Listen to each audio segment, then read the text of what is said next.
for the insurance. So get it cleaned up, a new paint job, new windshield. Yeah, that hail will actually total cars out. Yeah.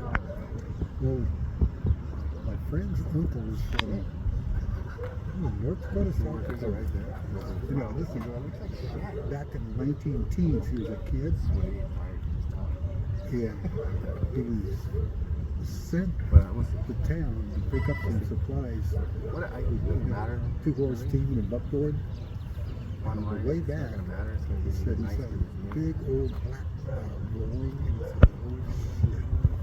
So he kept the horses loose. He knew they'd get back to the ranch, and he went and crawled under the buckboard. And he said, "Yeah, it was hail almost the size of baseballs." Yep. Looks like a hot air balloon. Oh, really? You know, when we would know that it's hail, there would be a green color in the clouds. It's red. The cloud is like a dark cloud, but it has a green hue to it. That's how we Yeah. know. Oh, the big hail's coming. Shit. Video. He said he was still coming away from the farm, so he started walking. Oh, okay.